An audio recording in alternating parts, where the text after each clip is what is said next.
Dear students, आज के lecture में हम डिस्कस करेंगे कि हाइव के अंदर किस टाइप के डेटाबेस ऑपरेशंस परफॉर्म किए जा सकते हैं और उनको कैसे परफॉर्म किया जा सकता है। हाइव, जैसा कि आप जानते हैं कि एक ऐसा टूल है जो कि स्ट्रक्चर्ड डाटा के मैनेजमेंट के लिए यूज होता है। So we can say Hive is a database technology that can define databases and tables to analyze structured data. इसका बेसिक थीम क्या है स्ट्रक्चर डाटा एनालिसिस का, कि डाटा को टेबुलर मैनर में स्टोर किया जाए और फिर इस पे क्यूरीज परफॉर्म की जाएं सो दैट कि आप उस डाटा को एनालाइज कर सकें। हाइव के अंदर एक डिफॉल्ट डाटाबेस एग्जिस्ट करता है जिसका नाम है डिफॉल्ट। डेटाबेस को क्रिएट करने के लिए हाइव के अंदर क्रिएट डेटाबेस की स्टेटमेंट यूज होती है। Database in Hive is just a name space और a collection of tables. Syntax क्या है डेटाबेस क्रिएट करने का? क्रिएट डेटाबेस और स्कीमा। क्रिएट का कीवर्ड तो आपने मस्ट यूज करना है, उसके बाद डेटाबेस या स्कीमा, इन दोनों में से कोई भी कीवर्ड अगर आप यूज करेंगे तो आपका डेटाबेस क्रिएट हो जाएगा। आप इसको क्रिएट डेटाबेस भी कह सकते हैं, क्रिएट स्कीमा भी कह सकते हैं। इफ नॉट एग्जिस्ट्स, ये जो स्क्वायर ब्रैकेट्स में आप लिखेंगे ये ऑप्शनल है कि आप इसको लिख भी सकते हैं, नहीं भी लिख सकते।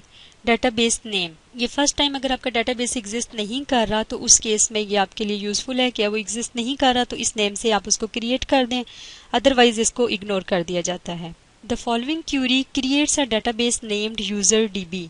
ये जो क्यूरी है ये यूजर डीबी के नेम से एक डेटाबेस क्रिएट कर रही है हाइव। उसके बाद आपने कमांड लिखी क्रिएट डेटाबेस की। क्रिएट डेटाबेस की स्टेटमेंट के बाद आपने इफ नॉट एग्जिस्ट ऑप्शनल है, आप इसको लिखें या ना लिखें। उसके बाद डेटाबेस का नाम जो कि यहाँ पे हम यूजर डीबी क्रिएट कर रहे हैं तो वो हम यहाँ पे लिख देंगे। इसी तरह से आप क्रिएट स्कीमा यूजर डीबी की स्टेटमेंट भी लिख सकते हैं। इन दोनों स्टेटमेंट से आपका डेटाबेस क्रिएट हो जाएगा। अब आपने ये चेक करना है कि आपने जो डेटाबेस क्रिएट किया है वो सक्सेसफुली क्रिएट हुआ है या नहीं। तो उसके लिए हाइव के अंदर शो डेटाबेसेस की कमांड यूज होती है। जब आपने शो डेटाबेसेस की कमांड लिखी तो हाइव के अंदर जितने भी डेटाबेसेस स्टोर्ड थे वो सारे आपके पास लिस्ट डाउन हो गए। जैसे अभी हमारे पास एक डिफॉल्ट डेटाबेस हाइव के अंदर पड़ा हुआ था डिफॉल्ट के नाम से, और जो हमने अभी क्रिएट किया है उसका नाम है यूजर डीबी। तो शो डेटाबेसेस की कमांड आपको डिफॉल्ट यूजर डीबी दोनों डेटाबेसेस की लिस्ट को शो कर रही है। जिस तरह से आप डेटाबेस को क्रिएट कर सकते हैं उसी तरह से आप डेटाबेस को ड्रॉप भी कर सकते हैं। डेटाबेस को ड्रॉप करने के लिए जो स्टेटमेंट यूज होती है वो ड्रॉप डेटाबेस या ड्रॉप स्कीमा की स्टेटमेंट यूज होती है। ये आपके डेटाबेस के अंदर जितने भी टेबल्स हैं उन सब को ड्रॉप कर देती है और उसके बाद डेटाबेस को ड्रॉप कर दिया जाता है। इसका सिंटेक्स है ड्रॉप और उसके बाद डेटाबेस या स्कीमा, इन दोनों में से कोई सा भी कीवर्ड आप यूज कर सकते हैं। If exists this is optional, और उसके बाद डेटाबेस का नाम और देन रिस्ट्रिक्ट या कैस्केड, ये भी ऑप्शनल हैं। अभी हम देखते हैं कि ये रिस्ट्रिक्ट या कैस्केड का क्या मतलब है। पहले हम देखते हैं कि अगर सिंपली आपने एक डेटाबेस को ड्रॉप करना है तो उसके लिए क्या स्टेटमेंट लिखी जाएगी। Drop database if exists user dB या ड्रॉप स्कीमा यूजर डीबी लिख दें। ठीक है, तो ये आपका जो डेटाबेस है वो डिलीट हो जाएगा, ड्रॉप हो जाएगा। यहाँ पे आपने इस चीज का ध्यान रखना है कि बाय डिफॉल्ट हाइव आपको अलाउ नहीं करता डेटाबेस को डिलीट करना अगर उसके अंदर टेबल्स हैं। अब इस सिचुएशन को डील करने के लिए आपके पास दो मेथड्स हैं कि या तो पहले आप सारे टेबल्स को ड्रॉप करें और उसके बाद फिर अपने डेटाबेस को डिलीट कर दें, या फिर आप जो ड्रॉप की स्टेटमेंट लिख रहे हैं, ड्रॉप डेटाबेस की स्टेटमेंट, उसके एंड में कैस्केड का वर्ड अपेंड कर दें। तो ये बेसिकली हाइव को एक इंस्ट्रक्शन जाती है कि पहले सारे डेटाबेसेस डिलीट करने हैं एंड देन डेटाबेस डिलीट करना है।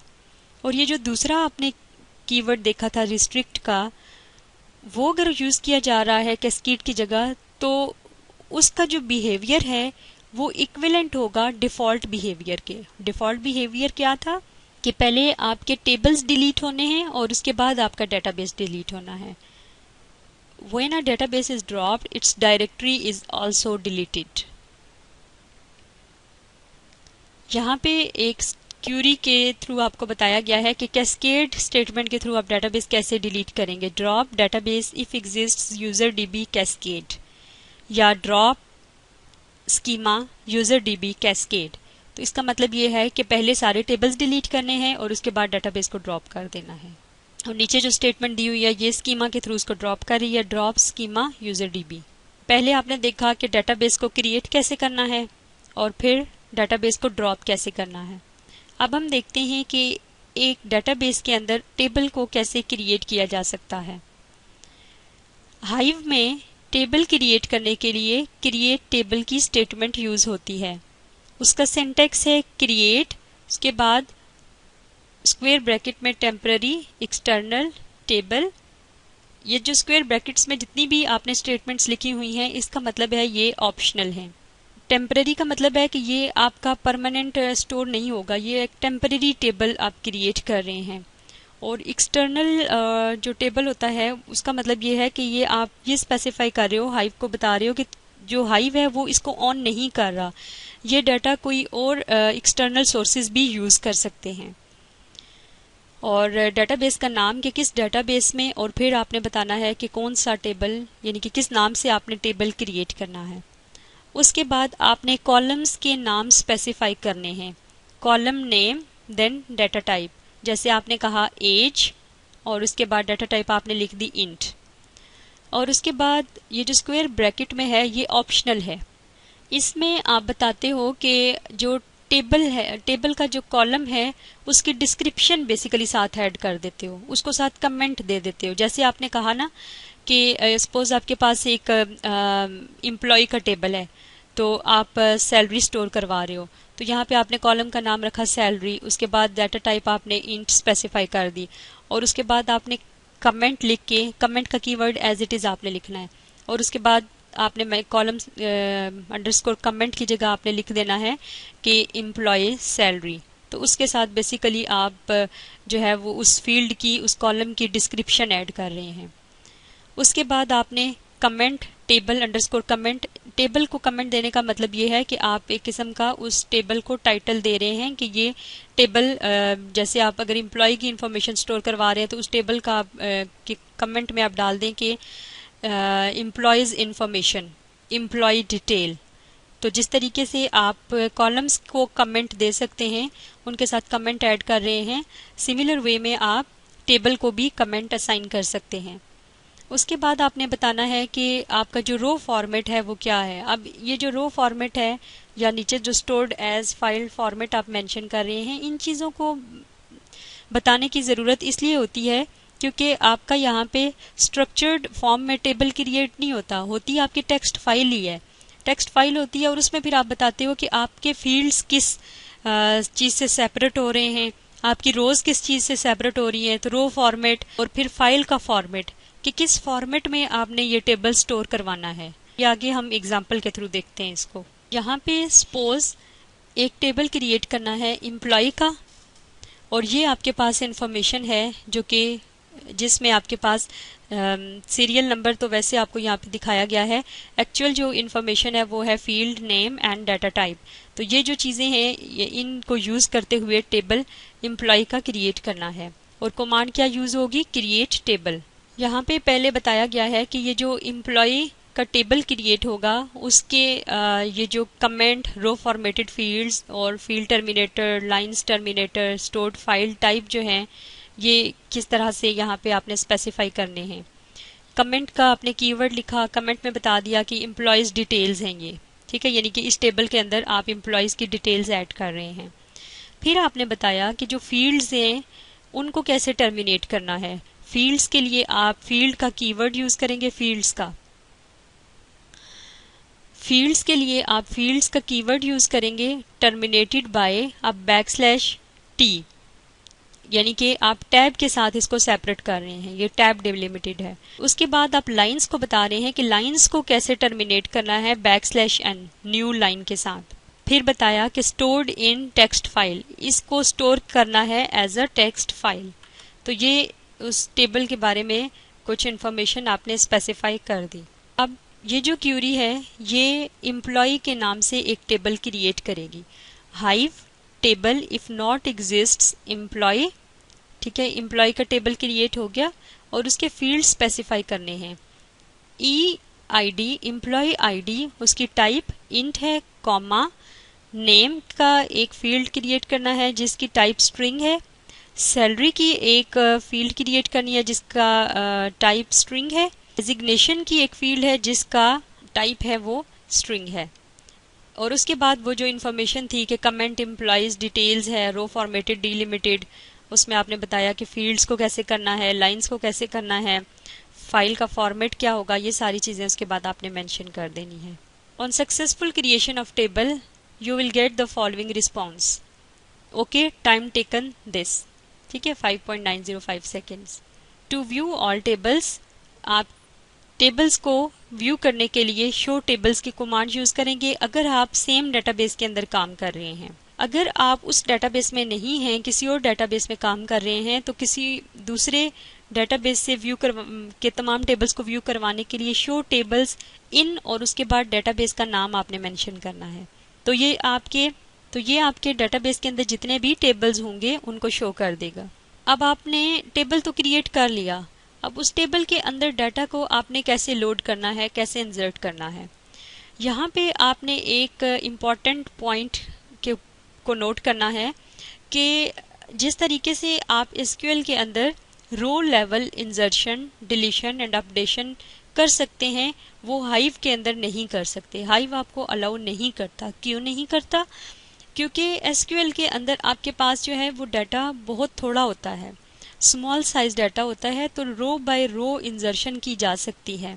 लेकिन क्योंकि हाइव के अंदर जो आपके पास डाटा है ये बिग डाटा है, तो इस ह्यूज अमाउंट ऑफ डाटा को अगर आप रो लेवल इंसर्शन या अपडेशन या डिलीशन करनी स्टार्ट कर दें, तो आपको, अगर आपके पास कुछ टेराबाइट्स डाटा है तो ये बहुत ज़्यादा टाइम लेगा। और अगर डाटा का जो साइज़ है बहुत ज़्यादा है तो आपको मंथ्स, ईयर्स भी लग सकते हैं रो वाइज इंसर्शन, अपडेशन और डिलीशन करते हुए। तो इसलिए हाइव जो है उसके अंदर डाटा को इंसर्ट किया जाता है लोड डाटा स्टेटमेंट के थ्रू, जो कि एट वंस डाटा आपकी फाइल या डायरेक्टरी के अंदर लोड कर देता है। इसका सिंटेक्स क्या है लोड डाटा स्टेटमेंट का? लोड डाटा, उसके बाद लोकल का आपने जो कीवर्ड है वो मेंशन करना है और ये जो है ऑप्शनल है। उसके बाद आपने पाथ मेंशन करना है कि किस पाथ से आपने उस डाटा को उठाना है, यानी जो डाटा लोड करना है। अब उस तरीके से तो नहीं करेंगे ना कि जैसे आप कहते थे इंसर्ट और उसके बाद कह दिया कि एम्प्लॉय आईडी ये है, फिर कॉमा नेम मेंशन कर दिया एसक्यूएल की तरह। अब आपके पास पूरी एक फाइल है, उस फाइल के अंदर डाटा पड़ा हुआ है, जस्ट आपने उसको टेबल के अंदर लोड करना है। ठीक है, तो आप पहले फाइल का पाथ स्पेसिफाई करेंगे कि वो कौन सी फाइल है जिससे आपने डाटा अपने टेबल के अंदर लोड करना है। पहले आपने इन पाथ का कीवर्ड लिखना है और उसके बाद सिंगल कोट्स के अंदर उस फाइल का पाथ मेंशन करना है और उसके बाद स्क्वायर ब्रैकेट्स में ओवरराइड का कीवर्ड है जो कि ऑप्शनल है, कि अगर आपका पहले से डाटा पड़ा हुआ है तो उसको ओवरराइट कर दो, या कोई और डाटा है तो उसको भी ओवरराइट कर दो इस न्यू डाटा के साथ। और फिर उसके बाद इनटू टेबल का नेम, कि किस टेबल के अंदर आपने ये जो फाइल के अंदर डाटा पड़ा हुआ है इसको किस टेबल के अंदर लोड करना है। उसके बाद है पार्टीशन। ये जो पार्टीशन का कीवर्ड है ये पार्टीशनिंग परफॉर्म करता है आपके टेबल के डाटा के ऊपर बेस्ड ऑन कॉलम वैल्यूज, कि आप इसमें स्पेसिफाई कर देते हो कि आपने किन कॉलम्स की बेस पे पार्टीशनिंग करनी है। आप अपने टेबल के डाटा को डिवाइड करते हो based on some partition values. जैसे कि अगर आपके पास बहुत ज़्यादा डाटा है और डिफरेंट कंट्रीज़ का डाटा जो है वो कोई मल्टीनेशनल कंपनी है जो कि एनालाइज करना चाह रही है, अब उसको सारे कंट्रीज का डाटा नहीं चाहिए। लेट्स से उसको यूएस का डाटा चाहिए, ठीक है, यूएस का। तो आप कहोगे कि ये जो टेबल है जिसके अंदर सारे कंट्रीज का डाटा पड़ा हुआ है इसको पार्टीशन कर दो किस कॉलम की बेस पे? कंट्री की बेस पे। ये जो पार्टीशन कॉलम है इसमें आप कॉलम का नाम लिखोगे कि जैसे मैंने कहा कि ये कंट्री है, सपोज कर रहे हैं, तो हम लिखेंगे कि country is equal to value और इस वैल्यू में आप स्पेसिफाई कर देंगे let's say USA, country is equal to USA, और उसके बाद कॉमा के बाद अगर आप मजीद कोई किसी कॉलम के ऊपर पार्टीशन परफॉर्म करना चाह रहे हैं तो वो भी आप यहाँ पे मेंशन कर दोगे। लेट्स से यहाँ पे आपने कहा कि कंट्री जो है वो यूएस हो और साथ में आप कह रहे हो कि स्टेट जो है वो लेट्स से 11 हो या स्टेट की कोई वैल्यू आपने दे दी। तो यहाँ पे पार्टीशन के थ्रू जो है वो आप अपने टेबल के डाटा को रिलेटेड पार्ट्स में डिवाइड कर रहे हैं based on some partition column value. यहाँ पे लोकल जो है इस क्यूरी के अंदर, इस सिंटेक्स के अंदर, वो स्पेसिफाई करता है लोकल पाथ को, और ये ऑप्शनल है। ओवरराइट भी ऑप्शनल है और पार्टीशन भी ऑप्शनल है। यहाँ पे एक एग्जांपल है कि ये जो डाटा आपको दिया गया है नीचे एक टेबल की फॉर्म में लिखा हुआ है, इस डाटा को लिखा यहाँ पे आपको ऐसे नजर आ रहा है जैसे एक टेबल की फॉर्म में है, लेकिन ये एक टेक्स्ट फाइल में स्टोर करवाया गया है। sample.txt फाइल है और home/user डायरेक्टरी के अंदर ये स्टोर्ड है और ये टैब्स के साथ इसकी फील्ड्स को सेपरेट किया गया है। इसको एक टेबल के अंदर स्टोर करना है। टेबल का नाम क्या है? एम्प्लॉय। तो उसके लिए क्या क्यूरी लिखी जाएगी? लोड डाटा लोकल इन पाथ, और उसके बाद पाथ स्पेसिफाई कर दिया कि होम के अंदर जो यूजर डायरेक्टरी है उसमें एक फाइल है sample.txt, overwrite into table employ. हो सकता है उसके अंदर पहले से कोई डाटा पड़ा हुआ है तो उसको ओवरराइट कर दो, अदरवाइज अगर आपने कोई नया टेबल क्रिएट किया हुआ है तो इस ओवरराइट को जो है वो आप, क्योंकि इसका यूज ऑप्शनल है तो इसको फिर आप बेशक यूज ना करें। और उसके बाद इनटू, किस टेबल के अंदर आपने इस फाइल का डाटा लोड करना है? इनटू टेबल का कीवर्ड एंड देन फाइल का नाम, ठीक है। एम्प्लॉय का जो टेबल नेम इज एम्प्लॉय, जिसके अंदर आपने इसको स्टोर करवाना है। सक्सेसफुल डाउनलोड पे आपके पास जो है ये रिस्पॉन्स आ जाएगा। अब आपने टेबल को क्रिएट कर लिया, उस टेबल में डाटा को इंसर्ट कर लिया, इंसर्शन यहाँ पे लोड की फॉर्म में है। अब आपने उसको अगर आल्टर करना है तो फिर कैसे करेंगे? आल्टर टेबल करने के लिए आल्टर टेबल की स्टेटमेंट यूज होती है और उसके अंदर फिर डिफरेंट आप फंक्शंस कर सकते हो परफॉर्म। जैसे टेबल को तो चेंज कर रहे हो, अपडेट कर रहे हो, लेकिन उसके अंदर क्या अपडेशन का ऑपरेशन कर रहे हो? टेबल को रीनेम कर रहे हैं आप, उसके अंदर कॉलम्स को ऐड कर रहे हैं, किसी कॉलम को ड्रॉप कर रहे हैं, किसी कॉलम को रिप्लेस कर रहे हैं, किसी कॉलम को चेंज कर रहे हैं। अब वो अल्ट्रेशन जो है वो किस फॉर्म में आप परफॉर्म कर रहे हैं? तो ये 5 डिफरेंट ऑपरेशंस हैं। अब इनको वन बाय वन हम डिस्कस करते हैं। रीनेम टू की स्टेटमेंट है। ये जो क्यूरी है ये रीनेम कर रही है एम्प्लॉय टेबल को एम्प टेबल में। अल्टर टेबल, उसके बाद आपने टेबल का नाम लिखा है एम्प्लॉय, रीनेम टू की स्टेटमेंट लिखी है और आगे जिस नाम से आपने उस एग्जिस्टिंग टेबल को रिप्लेस करना है वो नाम आपने मेंशन कर देना है। तो एम्प्लॉय से ये टेबल चेंज हो जाएगा EMP में। चेंज स्टेटमेंट, यहाँ पे ये टेबल, इसमें आपको कुछ डाटा दिखाया गया है। अब वो फील्ड नेम्स हैं जिनको आपने चेंज करना है, ठीक है। तो नेम को आप चेंज करना चाह रहे हैं किस में? नेम को आप चेंज करना चाह रहे हैं ENAME में। इसी तरह से आप डाटा टाइप फ्लोट है, इसको चेंज करना चाह रहे हैं डबल में। ये चेंज फील्ड नेम है और ये कन्वर्ट टू डाटा टाइप है। तो ये चेंज स्टेटमेंट कैसे यूज होगी? Alter table employ change name, name को अब आप ENAME में कर रहे हैं और सैलरी में ही रहेगी लेकिन उसकी टाइप चेंज हो जाएगी डबल में। यहाँ पे आपने नेम चेंज किया है फील्ड का और यहाँ पे आप उस फील्ड की टाइप को चेंज कर रहे हैं, ठीक है। तो अल्टर टेबल की स्टेटमेंट के साथ आपने चेंज का कीवर्ड यूज किया है। अब एक टेबल है आपके पास, उसमें आपने कुछ कॉलम्स को ऐड करना है। Alter table employ add columns की जो स्टेटमेंट है उसके थ्रू आप करेंगे इसमें कॉलम्स ऐड। उसके बाद कौन सा कॉलम ऐड करना है? डेप्थ उसका नाम है, टाइप उसकी स्ट्रिंग है, कमेंट उसमें ऐड कर दें कि डिपार्टमेंट नेम। तो ये जो आपका एग्जिस्टिंग टेबल एम्प्लॉय है उसमें आपने एक नया टेबल ऐड कर दिया है डेप्थ का, ठीक है, डिपार्टमेंट के लिए। क्या यूज करके आपने किया है? ऐड कॉलम्स की स्टेटमेंट किसके साथ यूज करके? अल्टर टेबल के साथ यूज करके।